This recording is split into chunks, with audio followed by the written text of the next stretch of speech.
আগের মতো হুটহাট করে এখন আর বাইরে বের হওয়া হয় না। অনেকগুলো কাজ একসঙ্গে করে সেদিন বাইরে বেরিয়েছিলাম।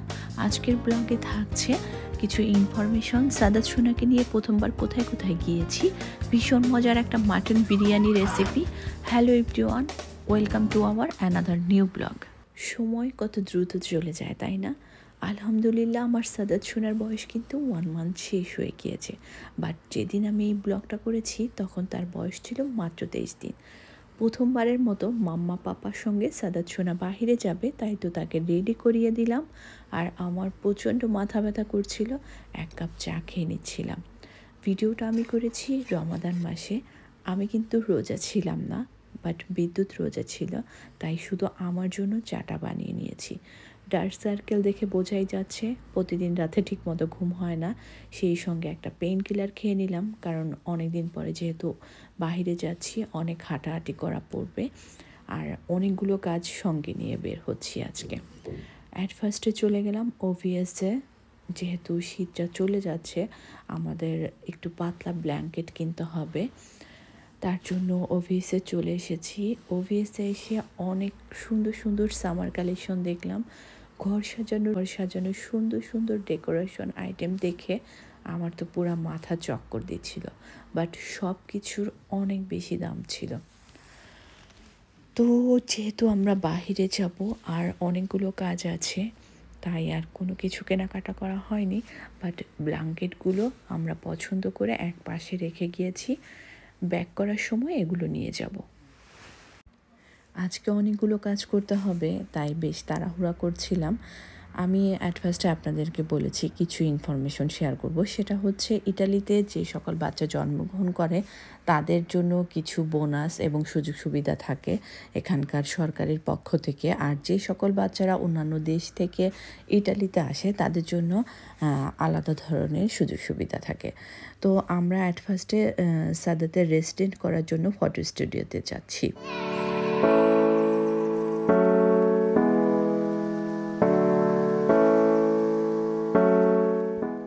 শীতের পরে প্রকৃতি যে নতুন রূপে সাজতে শুরু করেছে সেটা গাছে গাছে ফুল দেখেই বুঝতে পারছি। খুব ভালো লাগছিল অনেক দিন পরে বাইরে বের হয়ে।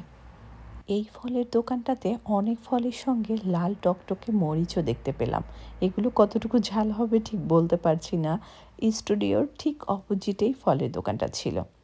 সাদাতের পাপা কিছুতেই সাদাতকে পারফেক্টভাবে ধরতে পারছিল না, আর এভাবে ওভাবে নাড়াচাড়া করাতে সে খুব বিরক্ত হচ্ছিল। একটা সময় তো অনেক কান্নাকাটি শুরু করে দেয়। তো এরপরে আমি সাদাতকে কোলে নেই এবং ফাইনালি একটা পারফেক্ট ছবি তুলতে পারি। ওর রেসিডেন্ট করার জন্য ছবির দরকার, আর ইটালিতে রেসিডেন্ট ছাড়া আসলে কোনো ডকুমেন্টসই করা যায় না। রেসিডেন্ট এবং ডাক্তারি কার্ড, সৌজন্য, এগুলো সবসময় আসলে ঠিক রাখাটা জরুরি।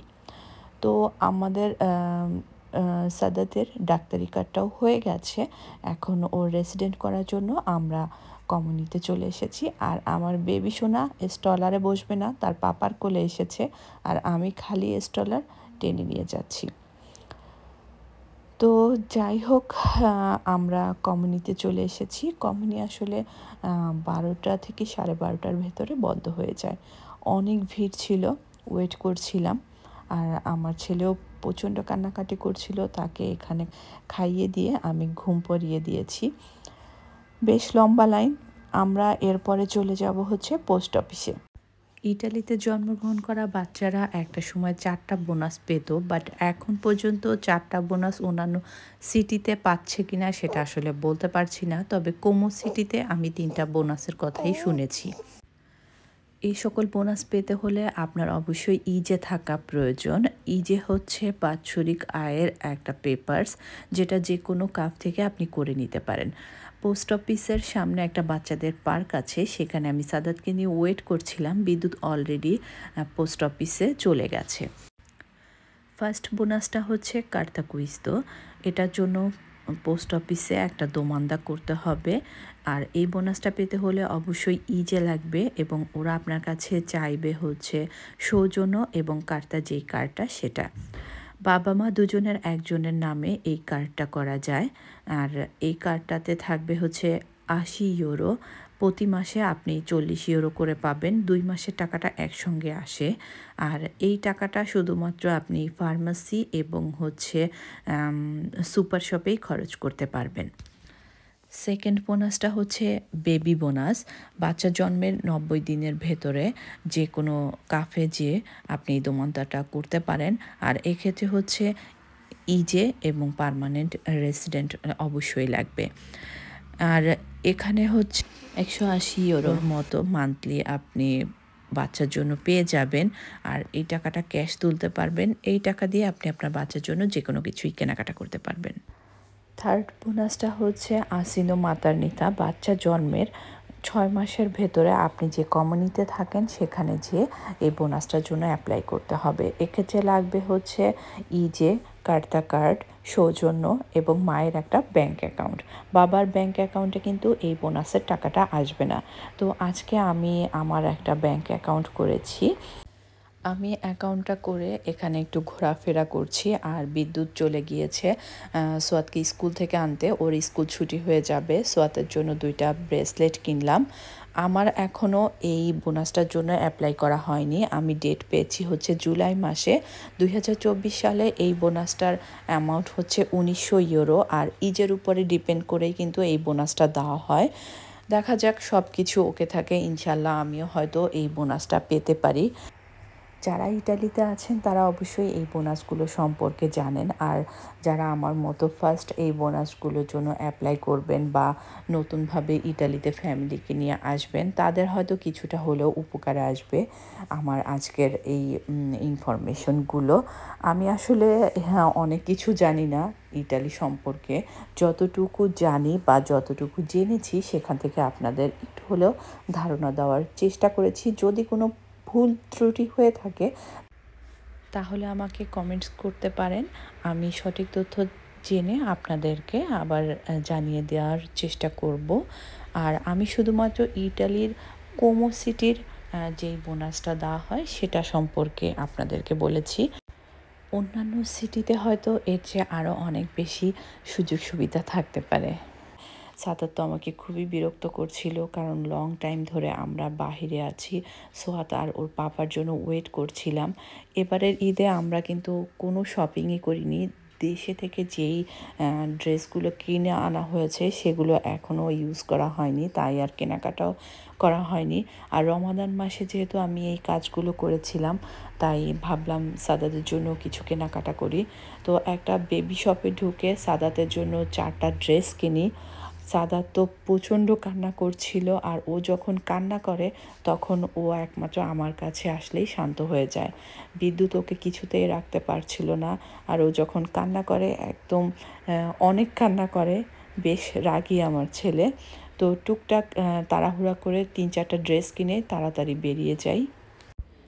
আজকে সোয়াতের জন্য শপিং করা হয়নি, কারণ সোয়াতের জন্য বাংলাদেশ থেকে পাঞ্জাবি ড্রেস নিয়ে এসেছি, সেগুলো রয়ে গেছে, ওর পাপা কিনে দিয়েছে আমি যখন হসপিটালে ছিলাম। আর তাছাড়া ও গিফট পেয়েছে। যাই হোক, এর জন্য আর ওর জন্য কোনো কেনাকাটা করলাম না। সোয়াতকে এখন কিছু খাইয়ে তারপরে আমরা বাসায় চলে যাব।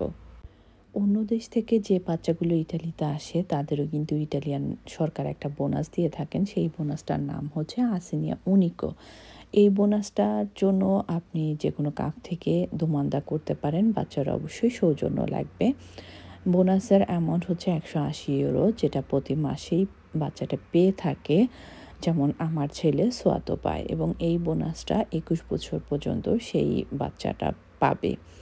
যাই হোক, আমি ইফতারি বানালাম বাসায় এসে, কারণ অনেক দিন একসঙ্গে ইফতারি খাওয়া হয় না। আজকে আমার বিরিয়ানি রান্না করার কথা ছিল সোয়াতের পাপার রেস্টুরেন্টে পাঠানোর জন্য, বাট আমি পারিনি। নেক্সট ডেতে আমি বিরিয়ানি রান্না করার জন্য এখানে 2 কেজি পরিমাণ মাটন নিয়েছি, একটু বড় বড় করে কেটে নিয়েছি। আমার বাসায় যে টক দই নাই সেটা আমি ভুলেই গিয়েছি। তো আমি এখানে ঘন দুধ দিয়ে দিয়েছি, সেই সঙ্গে ভিনেগার দিয়ে দিলাম।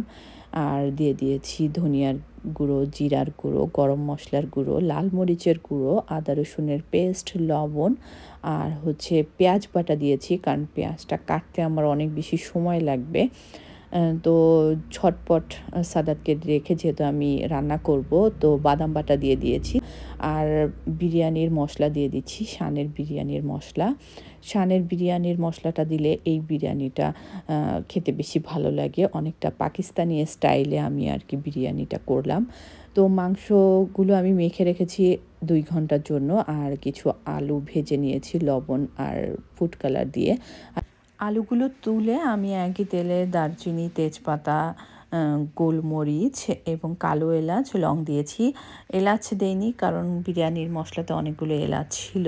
আর পেঁয়াজটা যেহেতু ব্লেন্ড দিয়েছি তাই আর এই সময় পেঁয়াজ ইউজ করিনি। যদি ব্লেন্ড করা পেঁয়াজ না দিতাম তাহলে পেঁয়াজ কেটে দিতাম এই সময়। তো মাংস দিয়ে আমি 2টা টমেটো দিয়ে দিয়েছি। চুলার আগুনটা বাড়িয়ে 5 মিনিটের মতো কুক করব। যখন মাংস থেকে পানি উঠে আসবে, এই পানিতেই আমি মাংসটা সেদ্ধ হওয়ার আগ পর্যন্ত রান্না করব। মাংস থেকে তেল উঠে আসলে মাংসটা চুলা থেকে নামিয়ে নিব। আমি আসলে অনেক কাজ অনেক সময় নিজের মনে জোরে করে ফেলি। মাত্র 24 দিন হয়েছিল আমার সি সেকশন হয়েছে। এই সময় এতগুলো বিরিয়ানি রান্না করা আমার জন্য বেশ কষ্টের ছিল। তবুও মনে হলো একদিন অন্তত আমার বিদ্যুতের কলিগদের জন্য ইফতারি পাঠানোর দরকার। তো অনেক কিছু ইফতারি আইটেম করাটা বেশ কষ্টের হয়ে যাবে। তাই ভাবলাম ঝটপট একটা বিরিয়ানি রান্না করে ফেললে ভালো হবে। আমি আসলে প্রতিদিন বিদ্যুৎকে ইফতারি বানিয়ে দিতে পারিনি। মাঝে, মাঝে দিয়েছি। ও ফ্রুটস নিয়ে যেত। ওর যে কলিগরা ছিল ওনাদের সঙ্গেই ম্যাক্সিমাম সময় ইফতারি করত। ওনারা সবাই পাকিস্তানি, তাই আমি একটু পাকিস্তানি স্টাইলেই মাটন বিরিয়ানিটা রান্না করছি। আমার রাইসটা কিন্তু 80% কুক হয়ে গেছে। এবার বেশ বড় একটা হাঁড়িতে আমি বিরিয়ানিটা দমে দিয়ে দিব। আমি একটু ঘি দিয়ে দিলাম হাঁড়ির নিচে, তারপরে আমি রাইসটা দিয়ে দিচ্ছি অর্ধেকটা। তারপরে দিয়ে দিচ্ছি পেঁয়াজ, বেরেস্তা, কিশমিশ, আলু বোখারা, কাঁচামরিচ, ফুড কালার দিয়ে দিলাম সুন্দর একটা কালার আসার জন্য। রান্না করা মাংসটা দিয়ে দিয়েছি। তারপরে আবারও দিয়ে দিব আলু, কিশমিশ, পেঁয়াজ, বেরেস্তা, তারপরে কাঁচামরিচ, এগুলো দিয়ে বাকি রাইসটা আবার উপরে দিয়ে দিব। আমি কেওড়া জলটা দিতে ভুলে গিয়েছিলাম তাড়াহুড়ার জন্য। তো আমি একদম উপরে আর একটু ঘি দিয়ে কেওড়ার জলটা দিয়ে দিয়েছি, আর কিছু পেঁয়াজ বেরেস্তা দিয়ে দিয়েছি। সব কিছু দিয়ে আমি ঢাকনা দিয়ে ঢেকে হাই হিটে 5 মিনিট রেখে চুলার আগুনটা একদম কমিয়ে 30 মিনিট রেখেছিলাম দমে। ভীষণ মজা লেগেছিল বিরিয়ানিটা খেতে। এই হচ্ছে আমার বিরিয়ানির ফাইনাল লুক।